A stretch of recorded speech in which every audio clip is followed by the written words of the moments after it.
The following is a presentation of the Six Arrows Radio Network. On this episode, we have Stuart Thomas KB1HQS on the show discussing ultra-portable operations. This is the Ham Radio 360 Field Radio Podcast. This show is brought to you by Chameleon Antenna, versatile, dependable, stealth, and built to last. I'm your host, John Jacobs, W7DBO, Whiskey 7 Delta Bravo Oscar. I'm a third-generation amateur radio operator, and I reside in Utah with my family. If this is your first time hearing the show, thank you for clicking and tuning in. This show is part of the Ham Radio 360 network. This show releases every other Thursday, and the Workbench with George and Jeremy releases the opposing Tuesdays. Kale with the original HR 360 show releases the Tuesday before this show, but he is on sabbatical until the new year. You may have caught a surprise episode of the HR 360 show on Thanksgiving Day, and that was the annual Christmas shopping show. And I've listened to all of them, but it was a great honor to be included in the guest list. So you can find that shopping show on the HR 360 feed. It gives you plenty of ideas on stocking stuffers, low-cost items, and perhaps some good large items if you've been good this year. You can find our show notes and links on the web at hamradio360.com website. Click on the Field Radio tab, or you can go directly fieldradiopodcast.org. Also, be sure to check out our YouTube channel for expanded content not included in the podcast. As a way of news item, our friends at Main Trading Company in Paris, Texas is doing the Help a Ham project again this year. I mentioned in the last episode. Helping Ham is an opportunity for us to come together in the hobby and help a fellow operator with some equipment. There are two parts. First, if you'd like to nominate a person, contact MTC Radio and give them the information. Second, and most importantly, you can go to MTC Radio, their website, mtcradio.com, or link in the show notes, and donate to the cause. MTC Radio will transfer 100% of your donation, minus any credit card or PayPal fees, purchase new equipment for a deserving ham. MTC Radio is also donating $500 to add to the pot. They take donations as low as $1 and as generous as you want to be. So please consider this opportunity to help out one or a few hams this holiday season. Once again, you can find all the information on our show notes page or at hamradio360.com. Our guest this show is Stuart Thomas KB1HQS. This is a good segment if you are looking at getting into ultra-portable operations or looking to improve your operating experience in the field. We'd like to welcome to the podcast Stuart Thomas KB1HQS. He was the #1 activator of National Parks on the Air and was on the Ham Radio 360 podcast with Cal about a year ago. So we thought we would catch up with Stuart on his new adventures. Hey, John. Thanks for having me on. Thank you. For some background for our listeners, you were active in the ARRL National Parks on the Air contest, where people would activate a park, trail, or a historic place, and you would get points for either activating a location or making contact with an activator. Before Parks on the Air, were you into lightweight portable operations much, or did Parks on the Air light a spark within you? No, I was doing it before national parks, obviously not to the extent that I was doing during the national parks activations, but I was doing a lot of soda. I'd started out just doing 2-meter on HT and a homemade Yagi antenna. And there's a lot of peaks in Maine, and I just kind of started doing those. And then it just kind of, once national parks came out, I actually had moved down to the DC area, so it worked out really well. You had sent me a photo of your maritime operations. It was essentially a radio loop antenna and a canoe. Yeah, it's actually a rowboat. It was a rowboat with a KX3 and an Alex loop. It being that the rowboat was about the size of me, it wasn't very big, so I didn't have a whole lot of room for an antenna. And the tripod and Alex loop was like the perfect combination for a small footprint. And, some situations for portable operations, that's what you need. So how big was the lake you were operating on? Oh, it was actually the coast. It was, it was on coastal. The coast. Yeah, it was right on the coast of Maine. Okay. It was right off of Bar Harbor, Southwest Harbor area, up in Acadia National Park, yeah. For those that are familiar with the park. It was right in that area. I've been up there to that park with my family vacationing years ago, and it's a beautiful park. So you actually got out on the ocean for this operation. So out of curiosity, if you were on a lake, would that qualify as maritime mobile? It does in my book. I think there's some controversy on what it could. It was salt. Well, it was saltwater, so I consider that maritime. I guess you could say freshwater maybe isn't maritime. Oh, okay. By definition, but whatever. It's the FCC doesn't really delineate it other than the rules of operating like in international waters and things like that. So it's whatever. To me, it was more about having fun and just making contacts. So when you were operating with the Alex loop, since it's so directional, did you find any issues with the boat drifting, changing directions while making contacts? Well, the problem was I wasn't that far off the land. I mean, I was probably all of maybe 200 to 500 yards off. It wasn't like I was 16 miles offshore or anything. So it was pretty shallow, and I was able to. The problem I had is I kept drifting around with the wind because it was actually blowing pretty good that day. I mean, it wasn't super heavy, but it was enough to move me around. So I just got a large rock because, let's face it, the coast of Maine's got plenty of rocks, and tied some rope off to it and just tied it to the bow, and that just kind of held me into the wind. So then I didn't have to worry about rowing and trying to keep myself in position, and that worked out really well. And yeah, as the wind shifted, I actually found that my signals would change, would fade out, because obviously a mag loop's directional antenna, and so I was unintentionally drifting or unintentionally having a directional antenna in that regards. Was there any locals there trying to find out exactly what kind of fish you were trying to catch? Yeah, actually there was. I didn't get a video of it because I already had my hands full with the boat and the radio and everything else. But one of the neighbors came out on his dock and was the typical retiree with his hands on his hips, looking very concerned because he didn't know what I was doing. And I think he wanted me to come over so he could ask, but I wasn't going to give him the benefit. I was like, whatever, mind your own business. Yeah, it's a new science experiment to telepathically get the fish to jump through the loop into your boat. Exactly. No fishing rod required. So what I would like to do with this interview is provide a good foundation on what to expect when operating portable. Give the person who's looking into this facet of the hobby some realistic expectations of what to expect, and more importantly, how to approach this with safety-first mentality, since you do deal with adverse weather conditions and you're carrying a lightning rod, known as an antenna, and you are in remote backcountry that has inherent dangers if you're not prepared. Let's first talk, what are some expectations when you do go ultra-portable?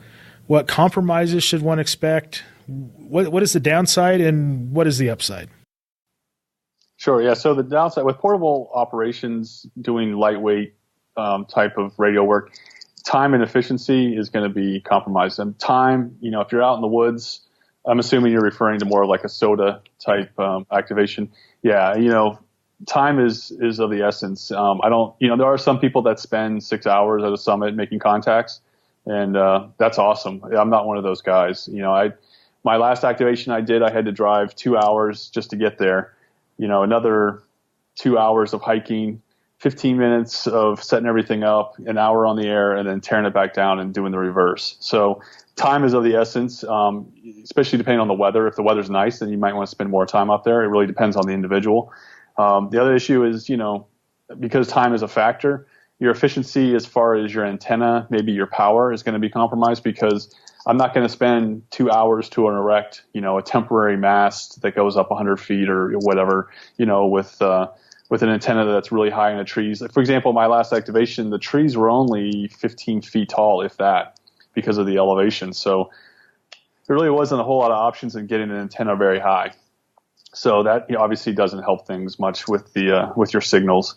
So, and as far as power, are you gonna, the newer batteries are a lot more lightweight, but that's also an issue. I'm not going to carry a lot of weight. I'm looking to go super lightweight. So it's a lot different than, say, your field day scenario where you're going to lug a generator and everything else. It's just a different scenario. When going portable, it is much different than operating in the shack. You do need to plan and prepare for eventualities. Do you find needing to use solar power in your setup to extend your operating time? Yeah, there's only been 2 times. This past summer I was in Maine. I was kind of off the grid at a friend's cabin for a couple days, and I could have used some solar maybe to charge things up, but honestly, it was so much easier just to go plug it into my car and just turn the ignition on and just let it charge up. It wasn't that big of a deal. I'm never out long enough that I find solar to be useful. Sure, it's cool. Everybody loves solar. And maybe I should start putting solar out, because if I do my activations, that'll attract people, because you put out a solar panel and people love it, man. I don't care if they're amateur radio operators or not. Everybody seems to love solar power, or at least is interested in it. So I don't really find it's extra weight. I don't need it. My battery's more than enough power. I did a multi-day SOTA activation it was about a year ago, I guess. And, I ran it for maybe 4 days before I was running out of power. Again, I don't do 6-hour activations, so, that factors into it. Right. Yeah. When I get asked about recharging options, I often ask if they plan on driving, because we often forget that our vehicles are a great generator and charging station. Are you charging via the car battery? How are you charging in the car? Exactly. And I should mention also, when I'm in the field, I'm 100% QRP. It's just, I run a KX3, so that's just, my power requirements are a lot less than somebody running 100 watts. So it's kind of a different situation. So, in the car, I basically just plug it in. I have an Anderson power pole, coming off the battery. I also have a cigarette plug. Either one will work. I just plug them in. But honestly, I charge at home, and that's pretty much it. Let's go ahead and talk about your equipment setup. Have you settled in on what gear you use, or are you still experimenting with different setups? My gear is all set up in a modular fashion, so it depends on what I'm doing. If I'm going to a park just to do parks on the air, it's going to be maybe different than if I'm doing SOTA. So I kind of have a modular setups, and I just kind of pick and choose depending on where I'm going, because especially with the antennas, there's some sites, like if I'm going to activate at a national park, the ones I've been to at least, they're a no-go on putting stakes in the ground. So I have to kind of change things up to accommodate that. But I pretty much, for my portable work, it's a KX3. And then I have a Yaesu FT, was it the 1DR? 2DR? And 1DR. And for my HT, and then I have an Aero antenna. And then as far as antennas, I kind of vary. Sometimes I use a PAC-10, sometimes I'm using a dipole, which is actually a PAC-10 as well. Delta loop, the Alex loop, kind of my primaries. So you mentioned that you also use VHF, UHF work while backpacking, which many might overlook this option. Sometimes I don't take if the HF conditions are going to be bad, or if I'm on a really long hike, I may just take an HT and an Aero antenna. That's a lot of fun as well. So, people should also consider, maybe if you're just a tech, you don't have to do HF. For example, for summits on the air, you can do VHF. In fact, I find sometimes the VHF with an Aero antenna almost more fun than the HF, because it's a challenge for one, and it's kind of like fishing. It's a lot of fun. So how do you get contacts on your HT? Do you go simplex? Since many operators sit on repeaters, do you get repeaters for contacts? Technically with SOTA, you can't make contacts on a repeater and have it count as points. You can go to a repeater and say, hey, I'm on this simplex frequency. I'm doing summits on the air. Will you, switch over and work me on that frequency? That's legit. I don't bother with repeaters. I'm not really a repeater guy. They're not really my thing. What I do is I pretty much just stick on the simplex frequency for 2 meters, 146.52, and just start calling. When you were Maritime Mobile, did you try making VHF contacts? Yeah, no, I didn't mess with any of that. I had my hands full just trying to mess with the boat and get the radio and keep the antenna from falling in the water. It was, I had a lot going on, so it would be fun to try for sure. Have you ever tried single sideband on VHF? No, because I don't have the setup. Actually, I was thinking about buying one of those transverter kits for 2 meter single sideband. I realize it's these days, I guess it's not super active, but I don't know. I kind of like the weird esoteric stuff sometimes, it's kind of more of a challenge. That's why I do QRP. So let's talk a little bit about your antenna selection. Do you select your antenna based on environment, or do you like different antennas for different modes? For SOTA and summits, it kind of comes down to a bunch of factors. Usually it's a time factor. How much time do I have to get this antenna up as quickly as possible?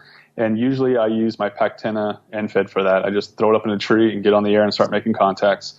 Like I said, a lot of summits, sometimes there's no trees up there, so you need to use your own mast.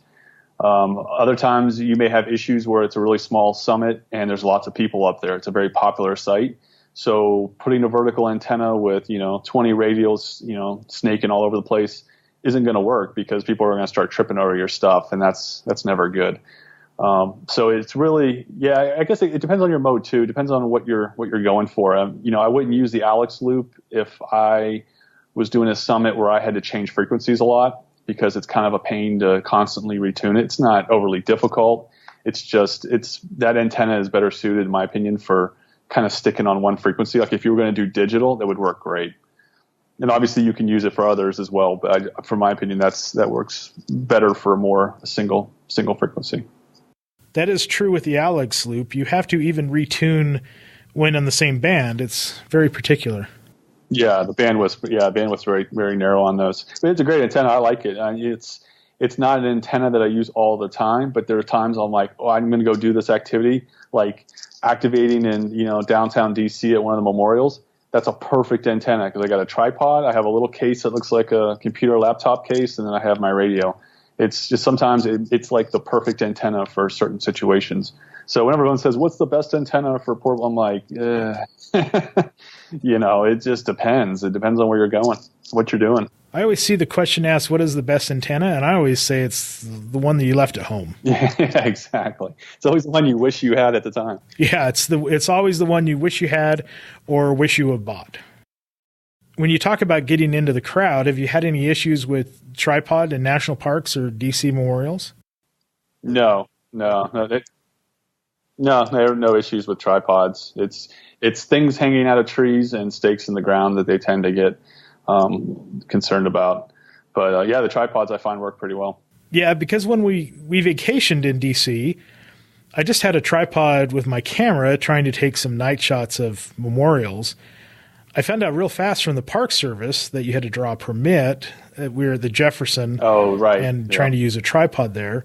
So when I tried my luck at the White House, I had a whole new experience with the Secret Service policy on tripods. Welcome to DC.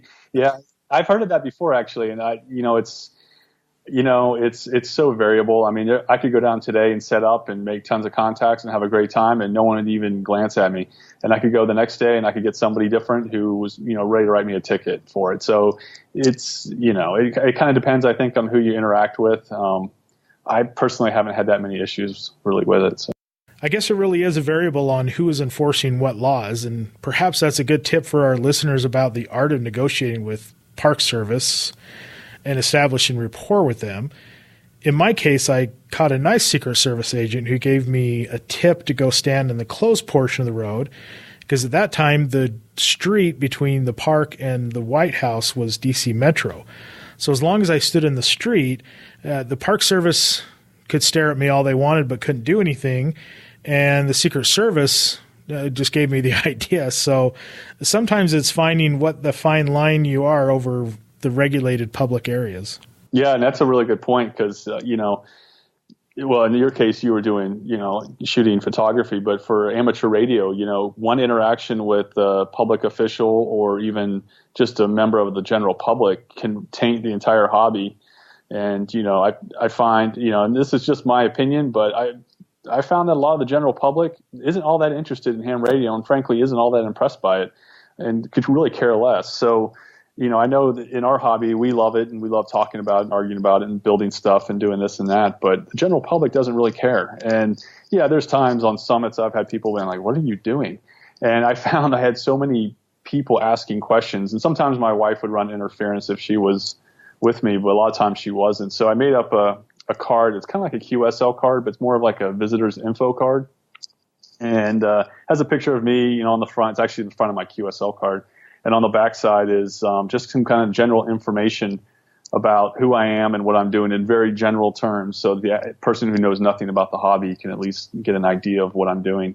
And then it links my website so they can go and see, my website and YouTube videos and all that stuff.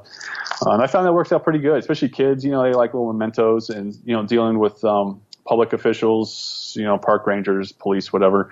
Having that and a copy of my FCC license tends to go fairly far, more so than just some guy doing some weird thing in a park or on a summit. Yeah. So it kind of helps, anything to try to keep a positive image of the hobby, especially outdoors, because, unless you're in your own backyard or on your own land, you're on someone else's land or a city's land or park's land or whatever. So you always kind of run into those kind of, not always, but you can run into those kind of issues sometimes just because people aren't aware of what you're doing. And that's a lot different than, say, the home shack where you're obviously at home and you can do what you want. That is the thing. When you're home, you have a whole new set of rules with HOAs even. That is true. So do you operate much at home? Not at all. No, I have no home station. I operate, I don't even know what the percentage would be, but I operate mobile, mostly parks on the air for that, and then portable for soda and pretty much everything else. I don't operate at home. I don't really have any desire to.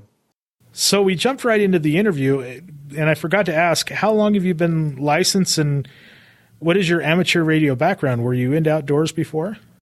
Let's see. My old man has been licensed forever, so I've been around it since I was a youngster, getting dragged to ham fest and ham radio meetings and whatnot. And then when I was, it was 2001, I believe I got my tech.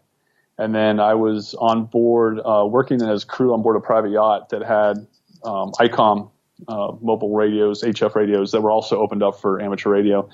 And we spent days on anchor or on the hook sitting there. And I'm like, if I had my general, I could work HF because we had, a whip on the back as well as a backstay for the antenna. And so I went and that was when you still had to do the 5 words per minute for Morse code. So I learned the Morse code and got my license, and then I didn't actually ever use them while I was on the boat. It's kind of weird, but yeah, so I got that. I think it was in 06, somewhere in there. Okay. So yeah, so I've always been, outdoors, backpacking, hiking kind of stuff. So the whole portable outdoors, especially the soda stuff, worked really well. So that's what I wanted to find out is, were you already an outdoors person? Because if you're not acclimated to rugged outdoor experience, trying to deal with those issues and operating radio is going to be a challenge. Yeah, no question about it. Yeah, I've been very outdoor oriented since I was in Boy Scouts. So I've probably, between the jobs I've had and the hobbies and stuff, I probably spent more time outside than I have inside. Yeah. And my wife's the same way. So it's like we just love being outside. And you're right. Working, doing amateur radio outside is a whole different animal than inside. In fact, I feel weird operating a radio inside. I feel like I'm cheating. It's not what I'm used to, So you got to find what works best for you. You mentioned that time is the limiting factor in your operations. What have you found to be helpful to maximize your time when you operate? Is it organization of gear, having a plan, a checklist? What have you found to maximize your operating time and minimize downtime? So I do a couple of things. Before I even get to the site, before I even leave home, I go through all my gear and I double check everything. Whether the batteries are full or not, I put them on a charge. Because I found once that, I think it was full from last time and it wasn't. I got burned on that one. I have a checklist that I use. I go through and make sure I have everything. I find that helps alleviate leaving gear behind. So I pretty much set everything up and make sure everything's working before I even go. And then I pack it all up. And once I get on the site, I've done this so many times now, it's just second nature. I don't even give it any thought. If you're new at this, if an individual is new at this, I would go, if you're going to, let's say, do a soda summit, you've never done one, take all your gear, everything that you're going to take on your trip and go to a local park or your backyard or somewhere and set it up and make contacts. Because if you set everything up and you find out you forgot your coax or your battery or whatever it was, it's a very easy lesson to learn from instead of hiking 3 hours in and climbing 2,000 feet to find out you don't no longer have coax or you don't have it in your bag. So, checking everything out beforehand is crucial because you are going to forget stuff. I've forgotten stuff. It's just, it's just the way it goes. Once you get on the site itself, I don't know if I have any advice for that one. It's just something that I do. As soon as I get up there, I find a good spot. I set up my antenna first, and then everything else follows right behind. I can usually get on the air, within 10 minutes if I'm moving fast. Okay. Do you have any gear you have doubled up on, having redundant items even when going portable? Probably the only 2 items I do would be coax, because I find coax, I know everyone looks at coax as an item that you buy, it's part of your antenna system, and once you buy it, you're good to go. Maybe in a home permanent situation, But I find using it in the field, coax fails constantly. It gets stepped on, it gets mud, sand, it gets wet. It's just constantly abused. And I'm finding that I'm having to replace it about every year. So it's not that expensive. I make my own. It's not crazy, but it's a consumable item. And I find I'm constantly replacing coax. And let's see, as far as doubling up on items, sometimes I'll take more than one antenna. Sometimes I'll take 4 antennas, because it just depends on what the summit's like and what I feel like setting up, how much time I want to invest, or maybe what bands. If I have a 30-meter delta loop, well, I'll take that. But usually I'll take at least something that I can work multiple bands. I would never probably take one antenna that worked only on one band, because let's face it, if that's the case, if you do that, you're guaranteed when you get up there, that band won't be open. So yeah. It's always good to have a backup of something. And I also carry an emergency antenna. I guess this would fall under that. I have some magnetic wire, like a number 26 gauge, that's basically a random end-fed antenna, or random wire antenna rather. And it hooks up right to my KX3 using the BNC to banana jacks. So it's really small, lightweight. I even have it vacuum packed, and it's right in my bag. So even if I forgot my coax for my antennas, I can at least throw this thing up in the air. And yeah, it's probably a one-use kind of antenna, because trying to coil that kind of wire up is a real pain. Yeah, but for an emergency use, it would work. That is true. Always good to have even a backup to the backup to the backup. So what personal comforts do you take on the trail? Well, it's interesting seeing how other people operate portable, people bringing tables and chairs and fans or whatever. For me, I just sit in the dirt. I don't really care. It's not that big of a deal. I do have a hammock that I like to lay in sometimes and make contacts out of that. As far as my gear, I pretty much have my radio gear, and then I have my hiking gear. My hiking gear is always the same. It doesn't matter if I'm going to go hike for 2 miles in a local park or 20 miles in a national park. I always bring the exact same stuff. And sometimes I get looks because people are like, why are you bringing all this stuff? And it's like, because if every time I go on a trip, if I'm like, well, maybe I need my raincoat this time and maybe not next time, guaranteed it's going to rain that one time I don't bring it, and I wish I had it. So I always bring the exact same stuff, rain gear, shelter, sleeping bag. I don't usually bring a whole bunch of food, but I'll bring enough food for like one day, Cliff Bar and an apple and, some water, a water filter, basic navigation gear, pretty much everything I would need if I got injured and I had to, sleep for 24 hours, or camp out for 24 hours. I was on a search and rescue team up in Maine. We always packed that way because you never knew if you were going to be out for 2 hours or for 2 days. So I just kind of got used to always carrying everything. That brings up a good point. I really wanted to make a strong impression on operators looking to get into this type of hobby is you practice not only safe operating of your radios, but all the things that you would do when you're going into the wilderness, like communicating your plan, your route with someone and when they expect to be back. Yeah, so people know where you're going in case you don't show back up. Yeah, that's especially going solo is really important. I leave a sheet with my wife that has the detailed plans, and I keep an extra copy of the map that I give to her. I'm like, I'm going to this summit roughly about this time, and if I'm not back by this time, call whoever. And she also has a sheet that has pictures of my shoes. A picture of me overall with my gear and what I look like, because I tend to usually wear my hiking clothes, so it's more or less the same. So if I do disappear off the face of the earth, she can give that to the search and rescue teams, and they can look at it and like, all right, we know he's wearing trail runners. He's a size, 11. He's, 6'5". He looks like this. It just kind of helps a lot for those guys trying to find, hopefully not having to find me. But I also carry the Lorman Reach, which is a two-way satellite communication device. And it uses texting as well as email that you can send messages back and forth. So when I get to a site, especially if it's real remote, I'll send a message to my wife saying I'm at the trailhead. And then when I get done, I'll send her a note. I also use it for spotting too, which comes in really handy.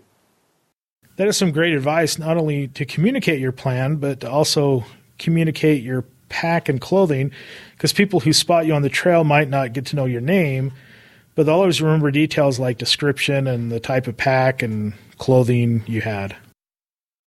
So you mentioned spotting. How do you get spotted once you get on the air? So originally I started out with APRS. Yeah. And I found, at least in the areas that I was up in Northwest Maine, even parts in Virginia, I didn't have good luck with it. It wasn't very reliable for me.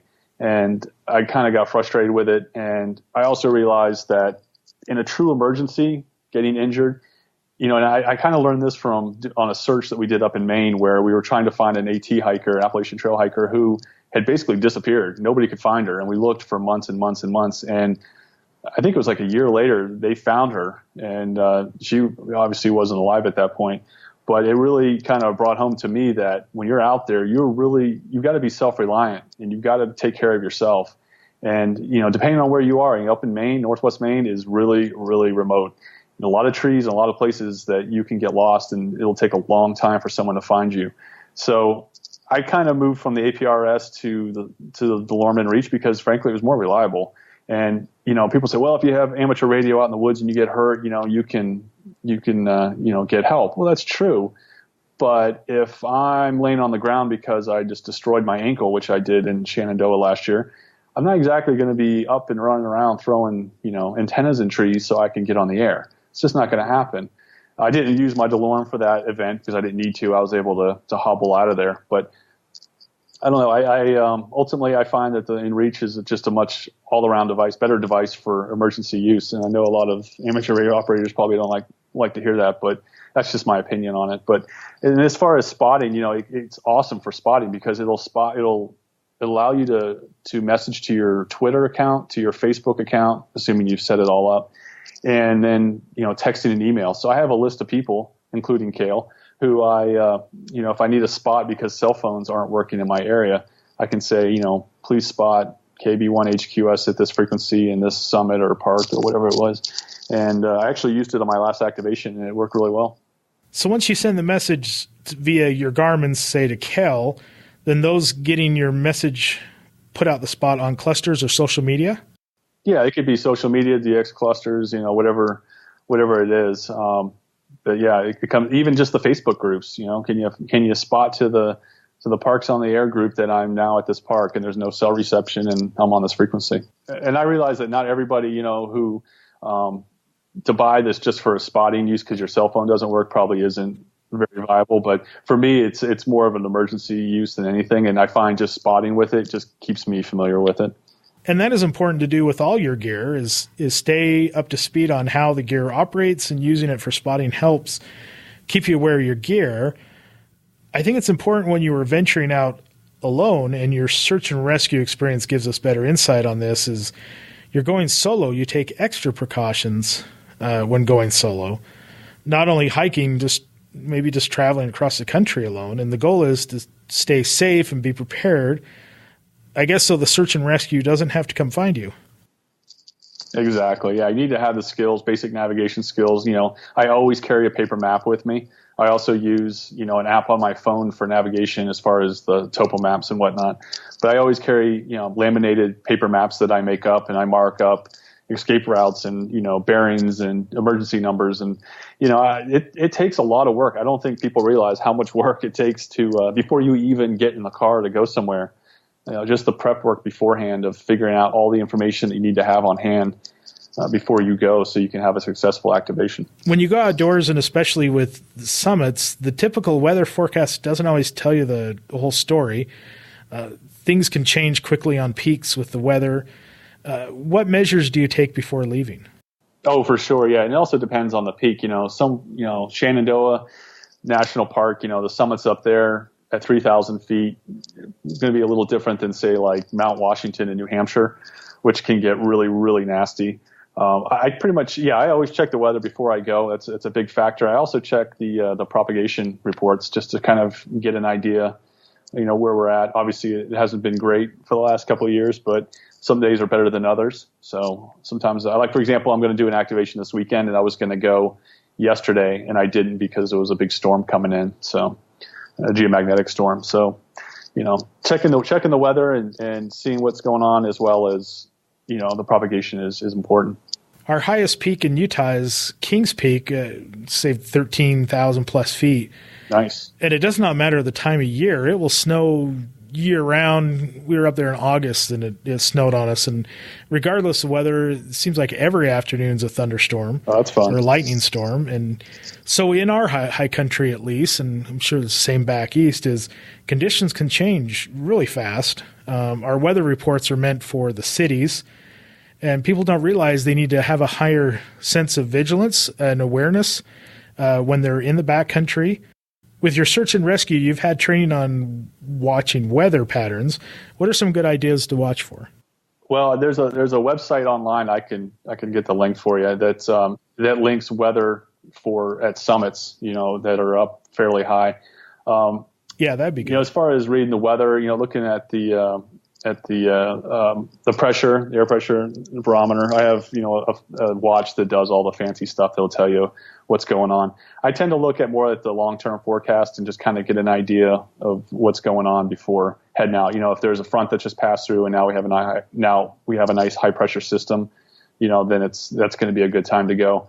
When I was up at my last activation at Old Rag, it dropped. The weather was actually okay. It wasn't that bad. But once I set up, it literally changed within an hour. It started getting cold. And granted, I was sitting on a rock too, and it didn't help any. But yeah, the weather can change really quickly. And, the higher up you go, you really need to pay attention to what the weather's doing and stay within, what you are comfortable doing.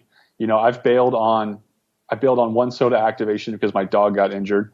So we turned around and came back. I've had several soda activations. I would say at least 3 that I didn't activate. I couldn't, for whatever reason, couldn't get on the air or I couldn't make contacts. And that was fine. I went up to Katahdin, which is the highest peak in Maine this summer. And that's a pretty beefy climb. It's not the easiest of climbs. And I had 1 hour. That included setup time and everything to make my contacts. And I got one guy on VHF. I couldn't get anybody else, so I threw up my HF antenna. I was trying everything I could, and the conditions that day weren't great for the propagation. And man, I was so bummed because that hour came up. I had 10 more minutes, and I was trying on CW and nothing. So I tore it all down and I came back. So if someone's new to doing portable operations or SOTA, it's okay not to activate a summit or not make contacts. Ultimately there was weather coming in that day on Katahdin. And the park ranger was like, get up and get down, but don't go across this other trail that I wanted to do because it's super exposed and you're going to get in trouble. I was like, all right. So that's what I did. It hurt. Let me tell you, I really wanted to do it, but it was better to be safe than sorry. Yeah, that's a good point. You are going to have some failures. Perhaps start small and get some experience under your belt before taking on or tackling the more involved adventures. And that is where your organizational planning that you mentioned comes into play. It may just be setting up in the backyard of the park, trying your new gear out and seeing what you don't know. I had that happen on a Sunday afternoon. I couldn't get anything to work in the backyard. And it was better to have that happen there when you can Google and look in manuals than your first time when you're invested in a long hike. Like you said, it could be weather or even solar propagation weather. The failures will come, and it's important to learn from them and not become frustrated. Sure. And, you have the radio, you have your variables with the radio, propagation, your equipment. You have variables of the actual weather that you're at your site, the hiking there, if that's what you're doing, the environment. There's just a lot going on. The first SOTA activation I ever did was on a very small summit in Maine. My wife came along and I had an HT, my little Yagi that I built out of pipe cleaners and acrylic tubing or something. And I'm calling. She's like, do you know what you're doing? I'm like, I have no idea what I'm doing. I'm like, but I'm going to try. And, and that's kind of how it went. And, the first one was not successful. I have a video of it somewhere. I'll have to dig it up. It's kind of funny to watch now looking back, but it's just, it's all right. We got to have a nice hike that day. It was a nice fall day. And, that ultimately is what it's all about. Don't get injured. That is a good point you bring up. When you do have failures, realize it's not a bad day compared to being in the office. You're outdoors enjoying time and with family or friends, and you spent the adventure. Like I mentioned, if you're outdoors anyways, why not add a layer of enjoyment by bringing your own gear? Even if it's an HT and a Yagi, you see what you can do. I don't spend as much time as I used to, and this conversation has me thinking perhaps it's time to reinvest in hiking, and that's something I can justify getting a KX3 perhaps, maybe. I do like ATV with my family, and that's just getting in the backcountry a different way, and it's an easy thing when taking a break from riding to set up a quick station, make some contacts. It's an easy thing to throw the pack antenna in the tree and make some quick contacts and find joy in operating in the field while you're doing something else. So with you, is it outdoor enthusiast first, layered operating radio, or vice versa?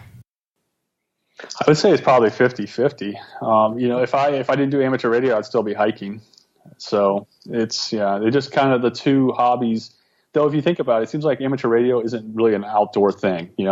Most people tend to do it at home alone, or maybe a field day or a club type thing. But more and more people, it's definitely getting more popular, which is great. It's just find what works for you and do it. And the one thing I'd like to mention is about the, operating outside is kind of different in the sense that if you're on a summit and there's lots of people, it's trying to, again, with that whole positive image, I like CW because it's quiet. I have earbuds in and I, key away and nobody can hear it. If you're on voice, obviously that's different. Digital, of course, you're using a laptop. It's a little more stealthy, I guess, especially if you're doing urban stuff. It's a little more low key. And I'm more about doing the stealth stuff than other people. Some people like to be very visible, and I'm not really in that case. But again, it depends on your personal preference. So do you take up that 4-foot banner that says ham radio event and put it on the summit? Yeah, no, I don't do any of the soda flags or anything. I mean, I obviously do the QSL like cards to people if they ask, but ideally I like to be in a location that's away from everybody else, just because, without fail, I've had this happen so many times. Like I'm on a summit and I'll set an antenna up, let's say it's a good 20, 25 feet off the ground, if that.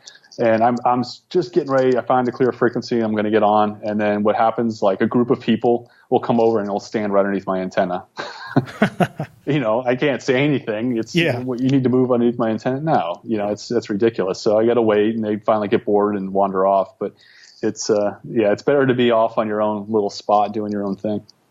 Speaking of modes, what modes do you prefer? Is it based on propagation or type of activation? Right now, I'm way into the CW thing. I'm just trying to get my speed up. Initially, I was more of a digital guy, PSK31 back in the day. I really haven't done digital in a long time. Did digital for a while, then I got into voice mostly through national parks, and now I'm doing pretty much CW. So unlike a lot of guys, I don't want to carry a laptop up to a summit, though I've done it before. I don't have, I use my iPhone for logging, and that's about it. I may get more into the digital stuff later on. Like I know the FT8 is really popular. I just haven't really messed with it. I kind of just do one or the other for a while, whatever I feel like doing. They're really, again, I like that CW because it's very quiet and stealthy. It seems like for trying to be lightweight as possible, CW is going to be your choice of modes. And that's another reason why I need to commit to learning CW.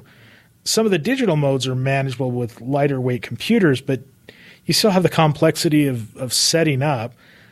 So when you did digital modes, did you try tablets or iPhone? No, I had a full laptop. The KX3, I believe, also will do PSK. You can send CW, and it'll send the PSK tones, which I've actually done before. I don't know. It's just, it's like, what are you into this week? And right now I'm just kind of, into CW. I like it all. I'm not like, if you don't do CW, go home kind of guy. It's like I could care less what anybody else does. As long as they're using good operating practices, I don't really care. You said you log on the phone. What apps do you use? So I log on my iPhone. I also use paper log sometimes. It just kind of depends on the situation. As far as the app that I use is Hamlog. Okay. It seems to work fairly well. And I made up, the nice thing about it is you can make your own templates for your different activities. So I have one for parks on the air and I have one for summits on the air. So I can kind of customize it because I don't really care about signal reports or any of that kind of stuff. I keep it very bare bones because I just want the call and I want to enter it and I want to move on to the next. So, I do obviously use the reports as a way to gauge how the other person can hear me. But as far as logging purpose, and I know SOTA requires it, so I have them, but I don't get super wrapped around the axle about it. So when you get back home, what services do you upload your contacts to? So when, like, for example, my last activation was a dual activation of summits on the air as well as parks on the air, because it met qualifications for both. So when I came home, I usually upload to the logbook of the world. Then I do summits, and I also, in this case, I also send my logs in for parks on the air. I don't really do much with the EQSL or anything. I don't know. It just doesn't really interest me. It's too hard to use. So before we wrap up here, and you've given some great advice for those of us thinking about getting in this type of operating or already just looking to improve our methods, what is the key takeaway you want people to understand about operating ultra portable? Yeah, I would say the more involved your activity is going to be, the farther you hike, the more distance you're going to travel from home via car, the more you need to really plan it and prepare for it and practice it. If you're new to HF and you're going to go out, start at your local park or your backyard or even at home, and then just, I didn't start out climbing, a 5,000 foot summit and doing summits on the air right off the bat. I had to work my way up, and that's probably the best advice I have is, be safe, don't get injured, and, start out small and work your way up and have fun with it. That is some good advice. Just start small, work your way up. And you mentioned you spot on Twitter. What is your contact information so people can follow you? I don't always spot to the Twitter. I should probably more frequently. But so my Twitter account, my YouTube, Facebook, all that social media stuff is KB1HQS. And then I also obviously have my website, KB1HQS.com. And I pretty much use that for everything. Thank you for coming on the show and giving us insight into operating this ultra portable. This has inspired me to look at doing some ultra portable things with my family. We'd love to get you back on the show sometime to catch up on your new adventures. Sure, you're welcome. Yeah, and just the last thing I want to say is, this is how I do it. This is what I found works for me over time. And as each person goes out and does their own activations and whatever activities they're doing, they're going to find, what equipment, what techniques and all that's going to work for them. So, use what works for you and go from there. Thank you for coming on the show. Thanks for having me. Thank you again, Stuart, for coming on the show and sharing your insight and experiences. If you have some ideas for shows or would like to come on the show with a show idea, please contact me at John, John, at hemradio360.com. I mentioned at the top of the show that Chameleon Antenna is the sponsor of this show. If you are looking for a well-built, well-designed antenna for your field setup or even your home, please check them out at chameleonantenna.com or look in our show notes for the link. For the training item, I developed one to match this episode with Stuart. I remember back in my days of private pilot training about the danger of proceeding on flights when conditions were not favorable. This has great carryover to venturing out into the wilderness or even cross-country road trips. Hello, this is John W7DBO with the training item. My training item is on the concept of Get-There-Itis. Get-There-Itis is an aviation term that explains when the pilot has the determination to reach a destination combined with hazardous weather. This phenomenon claims the lives of dozens of pilots and their passengers yearly, according to the American Owners and Pilots Association. The most famous of these incidents occurred in 1999 when John F. Kennedy's son, John F. Kennedy Jr., plane crashed in the Atlantic Ocean off the coast of Martha's Vineyard. Kennedy only held a certification to fly under Visual Flight Rules, or VFR, not Instrument Flight Rules, or IFR, that is required under adverse weather conditions. The danger came when the flight conditions degraded and Kennedy continued the flight, exceeding his ability to fly the aircraft. The NTSB official investigation concluded that Kennedy fell victim to spatial disorientation while descending over the water at night and consequently lost control of the aircraft. However, the full story of how the crash happened started before departing. Kennedy had a fractured ankle that he was recovering from, diminished his ability as a pilot.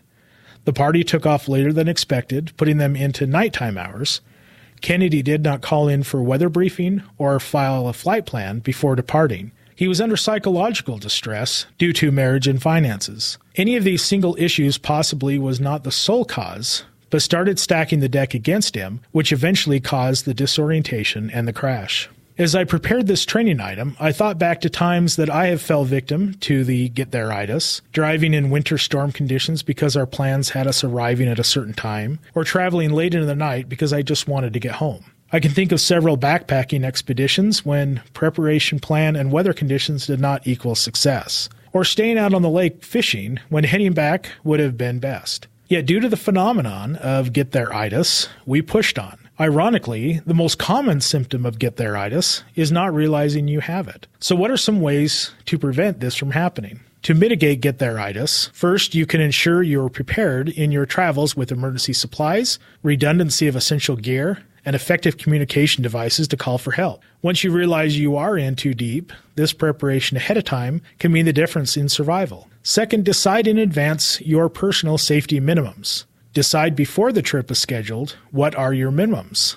Some could be based on weather forecast, driving X number of hours in a day, or driving past a certain time at night. Third, have a well-established plan of travel and checkpoints. This might not have to be a formal document, but if you're going in the backcountry, this is good to have it formalized and shared. Most importantly, identify the points in travel to evaluate if conditions are still right for continuing. You may have a point on the map, hiking to the ridge where you can plan to evaluate and see if continuing is safe and appropriate. Having these built-in checkpoints help trigger the brain to evaluate.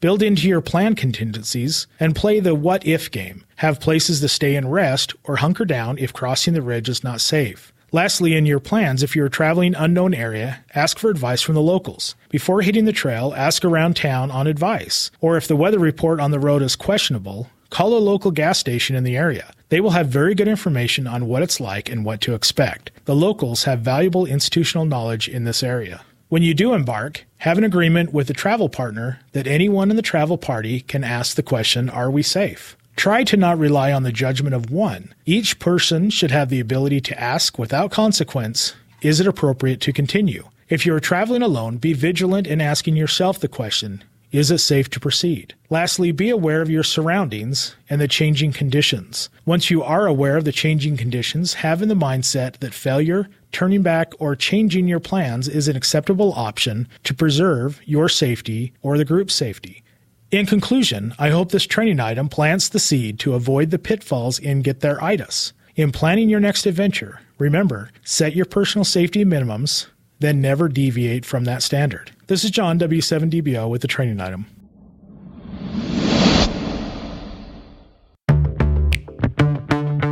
Thank you, Stuart Thomas KB1HQS, for coming on the show. You can find more information about his website and YouTube channel by going to the show notes at fieldradiopodcast.org. And please consider also donating to the Help a Ham project this holiday season at mtcradio.com. Thank you once again to Chameleon Antenna for sponsoring this episode. As always, please send me your comments, feedback, and show ideas to john@hamradio360.com. 73.